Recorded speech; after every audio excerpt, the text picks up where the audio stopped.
வணக்கம் அன்பர்களே. இன்றைய பதிவு 2024 வருடத்துக்குரிய மே மாதத்துக்குரிய ராசி பலன்கள். இந்த மே மாதத்தினுடைய கிரக நிலைகளை பார்க்கும் பொழுது மேசமனையில் சூரியனும் சுக்கிரனும் இணைவு பெற்றும் ரிஷபமனையில் குரு பகவான், அதாவது இந்த மே 1ஆம் தேதி குரு பயிற்சியானது நடக்க இருக்கிறது. அதன்படி ரிஷபமனையில் குரு பகவானும் கன்னிமனையில் கேது பகவானும் மனோகாரகனான சந்திரன் இந்த மாதத்தினுடைய தொடக்கத்தில் பார்த்தீங்கன்னா மகரமனையிலும் கும்பமனையில் சனி பகவான் ஆட்சி பலம் மூல திரிகோண பலம் பெற்று வலிமையாகவும் மீனமனையில் ராகு புதன் செவ்வாய் இணைவு பெற்றிருக்காங்க.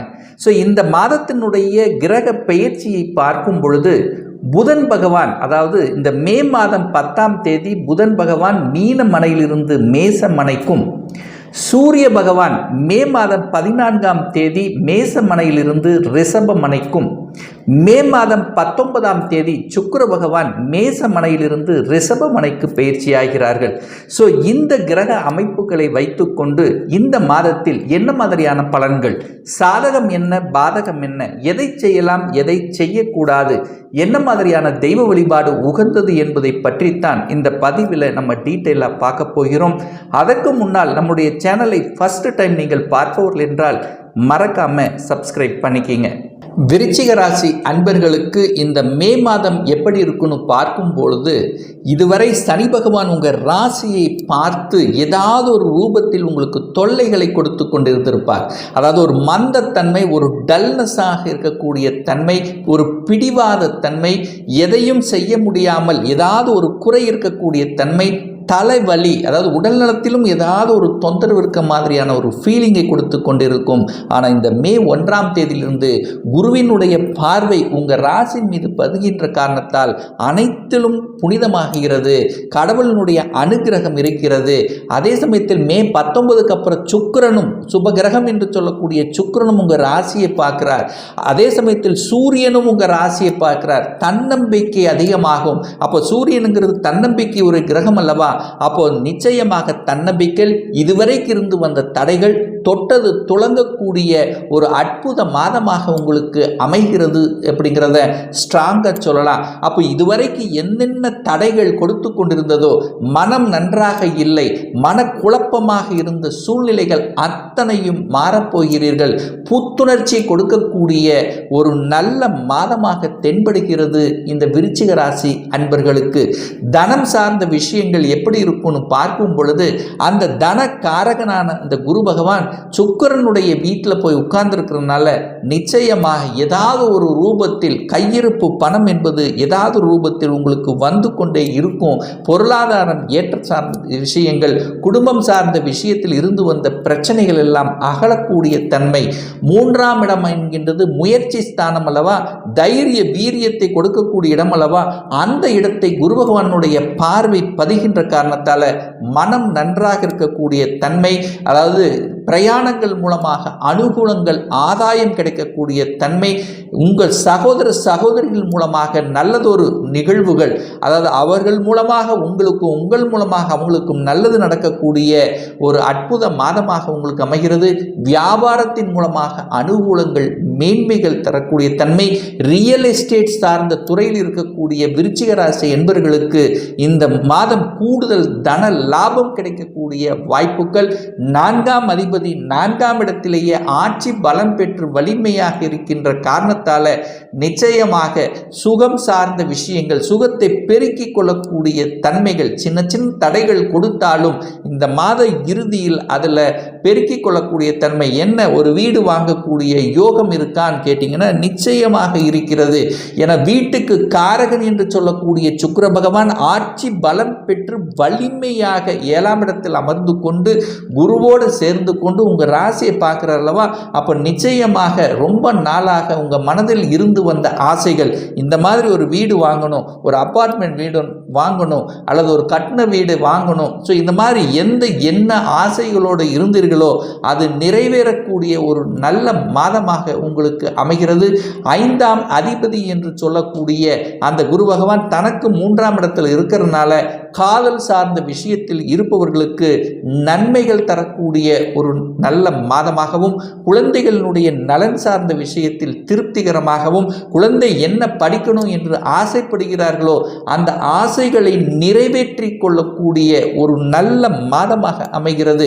அடிஷனல் கோர்ஸ் எடுத்து படிக்கக்கூடிய தன்மை, அல்லது ஒரு இன்ஜினியர் ஆகணும், ஒரு டாக்டர் ஆகணும், இந்த மாதிரி என்ன ஓட்டத்தில் இருந்தீர்களோ கடந்த சில மாதங்களாக சில தடைகள் கொடுத்து கொண்டிருந்ததல்லவோ இப்போ அதெல்லாம் முற்றிலும் மாறி இதைத்தான் படிக்கணும், பெரிய மனிதர்களுடைய தொடர்புகள், குருமார்களுடைய ஆசீர்வாதத்துடன் நீங்கள் நினைக்கக்கூடிய கோர்ஸ், நினைக்கக்கூடிய காலேஜ் கிடைக்கக்கூடிய வாய்ப்புகளையும் சந்தர்ப்பங்களையும் நிச்சயமாக உங்களுக்கு உருவாக்கக்கூடிய தன்மை.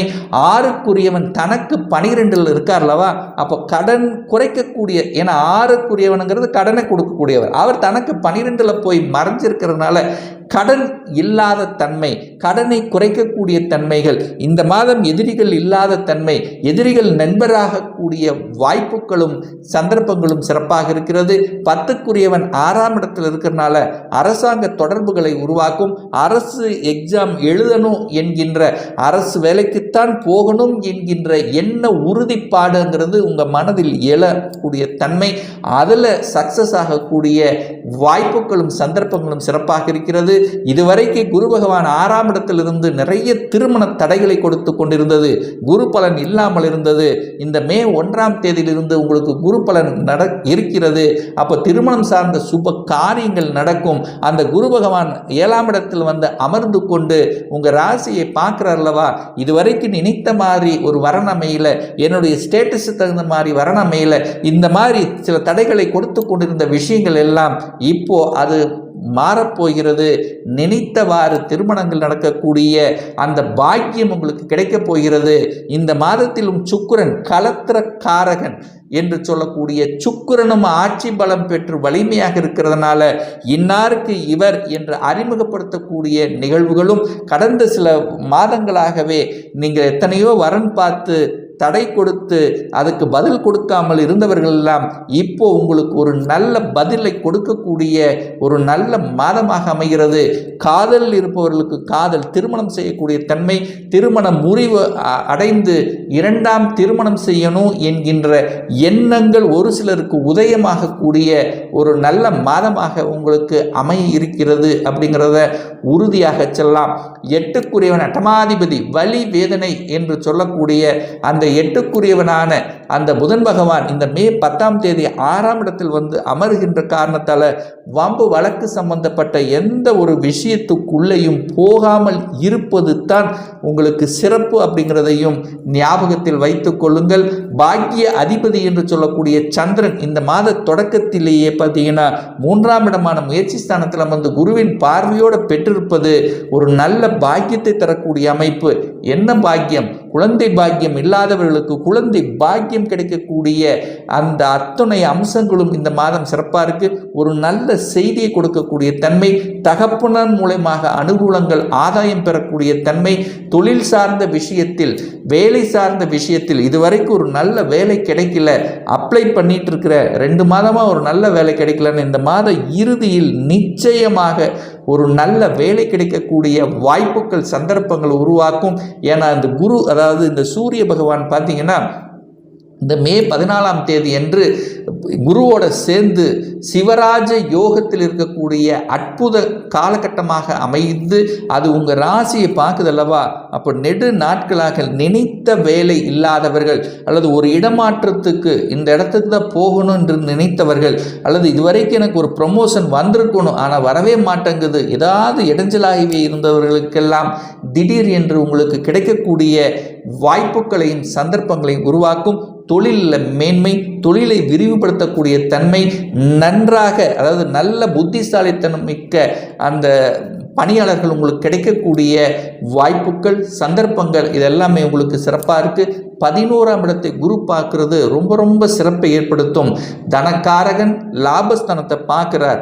4 காசு சேர்த்தக்கூடிய வாய்ப்புகள். கடந்த ஒரு வருடமாகவே ஒரு காசு கையில் சேர்த்துல ஏதோ ஒரு வகையில் செலவாயிட்டே இருந்தது, பிரச்சனையாகவே இருந்தது. ஆனால் இப்போ 4 காசு சேர்த்தக்கூடிய வாய்ப்புகளையும் சந்தர்ப்பங்களை ஏற்படுத்தும். குரு சம்பந்தப்பட்ட துறையில் இருக்கக்கூடிய சொல்லிக் கொடுத்தலாக இருந்தாலும் சரி, சட்டம் சம்பந்தப்பட்ட, வங்கி சம்பந்தப்பட்ட துறையில் இருப்பவர்களுக்கு கூடுதல் லாபத்தை தரக்கூடிய ஒரு அற்புத மாதமாக உங்களுக்கு விளங்குகிறது. சுக்கிரனும் ஆட்சி பலத்தோடு இருக்கார் அல்லவா? அப்போ சுக்கிரன் யாருக்கு சேர்ந்தவர்? கலைத்துறை சம்பந்தப்பட்ட துறையில் இருப்பவர்கள், அழகு சம்பந்தப்பட்ட துறையில் இருப்பவர்களுக்கு கூடுதல் வளர்ச்சியை கொடுக்கக்கூடிய ஒரு நல்ல மாதமாக இந்த மாதம் உங்களுக்கு தென்படுகிறது. அப்போ தொட்ட காரியங்கள் துளங்கக்கூடிய அமைப்பில் அரசு சார்ந்த விஷயத்தில் தடைப்பட்ட விஷயங்கள் ஜெயிப்பதற்கான தன்மையும், நெடுநாட்களாக நீங்கள் ஆசைப்பட்ட எந்தெந்த கோயில் இடத்துக்கு செல்லணுமோ அந்த இடங்கள் செல்லக்கூடிய வாய்ப்புகள், புனித யாத்திரை செல்லக்கூடிய தன்மைகள் எல்லாமே சிறப்பாக இருக்கிறது. இந்த காலகட்டம் வெளிநாட்டு சம்பந்தப்பட்ட நிகழ்வுகளில் அனுகூலத்தை தரக்கூடிய தன்மை என 12க்குரியவனான செவ்வாய் பகவான் ராகுவோடு சேர்ந்திருக்கிறதுனால வெளிநாட்டு யோகம் இருக்கிறது. வெளிநாட்டில் போய் கல்வி பயிலக்கூடிய தன்மை அல்லது வெளிநாட்டு வாணிப சம்பந்தப்பட்ட ஏற்றுமதி இறக்குமதி சம்பந்தப்பட்ட துறையிலும் ஒரு கூடுதல் லாபத்தை கொடுக்கக்கூடிய ஒரு நல்ல மாதமாக இருக்கிறது அப்படிங்கிறத ஸ்ட்ராங்காக சொல்லலாம். ஸோ ஒரு நல்ல தெய்வ வழிபாடு அப்படின்னு எடுத்துக்கொண்டால் ஒவ்வொரு செவ்வாய்க்கிழமை என்று உங்கள் ராசிநாதனுக்குரிய தெய்வம் என்று சொல்லக்கூடிய முருகப்பெருமானை தரிசித்து வந்தாலே நிச்சயமாக உங்களுடைய எண்ணங்கள், சிந்தனைகள் நன்றாக இருக்குங்கிறதுல எந்தவித மாற்று கருத்தும் கிடையாது. இப்போ நான் சொன்னது கோச்சார ரீதியான இந்த மாதத்துக்குரிய ஒரு பொதுவான பலன்கள். இந்த ராசி நட்சத்திரத்தில் பார்த்தீங்கன்னா பல கோடி பேர் இருப்பீங்க. ஆனால் எல்லாருக்கும் ஒரே மாதிரியான பலன்னா நிச்சயமாக இல்லை. ஏன்னா ஒவ்வொருடைய ஜாதகரும் டிஃப்ரெண்ட், ஒவ்வொருத்தரும் டிஃப்ரெண்ட், ஒவ்வொருடைய தசா புத்திகளும் வேறுபடும். இந்த கோச்சார பலனை ஒரு 3 மாதத்துக்கு கண்டினியூவாக பாருங்கள். அது சரியாக செட் ஆகலை அப்படின்னா நிச்சயமாக உங்களுடைய தசநாதனோ அல்லது புத்திநாதனோ 6, 8, 12ஆம் அந்த தொடர்பு நிச்சயமாக இருக்கும். ஒரு துல்லியமான பலன் வேணும் அப்படின்னா உங்களுடைய சொந்த ஜாதகம், சுய ஜாதகத்தில் கிரகங்கள் எப்படி இருக்கிறது, என்ன ஆதிபத்தியம், எத்தனை டிகிரியில் இருக்கார், இப்போ நடப்பு தசா புத்தி அந்தரம் சூட்சமும் வாயிலாக நீங்கள் கேட்கக்கூடிய எந்த கேள்வியாக இருந்தாலும் இந்த வருடம் சொந்த தொழில் செய்வதற்கான கொடுப்பினை இருக்கா, அப்படி இருக்கக்கூடிய பட்சத்தில் எப்போ நம்ம சொந்த தொழில் செய்யலாம், இப்போ +2 முடிச்சிட்டேன், எந்த கோர்ஸ் படிப்பேன், அந்த படிப்பதற்கான விதி கொடுப்பினை என்ன இருக்கிறது, திருமண தடை ஏற்பட்டு கொண்டிருக்கு, எப்போ தான் நமக்கு திருமணம் நடக்கும், எப்போ நம்ம குழந்தை பாக்கியம் கிடைக்கும், எப்போ நமக்கு வீடு கட்டக்கூடிய யோகம் இருக்கிறது, இது போன்ற கேள்விகளுக்கு துல்லியமான பலனை நம்மால் கூற முடியும். ஒரு பர்சனல் கன்சல்டேஷன் எடுத்துக்கணும், ஒரு சுய ஜாதகம் பார்க்கணும் என்று விருப்பமுடைய அன்பர்கள் டிஸ்பிளே தெரியக்கூடிய நம்பருக்கு வாட்ஸ்அப் மூலமாகவோ ஃபோன் கால் மூலமாகவோ தொடர்பு கொண்டு அப்பாயின்மெண்ட் பெற்றுக்கொண்டு கன்சல்டேஷன் எடுத்துக்கலாம். இந்த பதிவு நிச்சயமாக உங்களுக்கு பிடித்திருக்கும் என்று நினைக்கிறேன். உங்களுக்கும் உங்கள் உறவுகளுக்கும் ஷேர் செய்யுங்க. நம்மளுடைய சேனலை ஃபஸ்ட்டு டைம் நீங்கள் பார்ப்பவர்கள் என்றால் மறக்காமல் சப்ஸ்கிரைப் பண்ணிக்கிங்க. பக்கத்தில் இருக்கின்ற பெல் பட்டன் மற்றும் ஆல் நோட்டிஃபிகேஷனை கிளிக் பண்ணும்போது நான் போடக்கூடிய அடுத்தடுத்த பதிவுகள் உங்களுடைய நோட்டிஃபிகேஷனில் வந்து சேரும். இந்த ராசி நட்சத்திர நேயர்கள் அனைவரும் வாழ்க வளமுடன் என்று எனது வாழ்த்தினை தெரிவித்துக்கொண்டு விடைபெறுகிறேன். நன்றி, வணக்கம், வாழ்த்துக்கள்.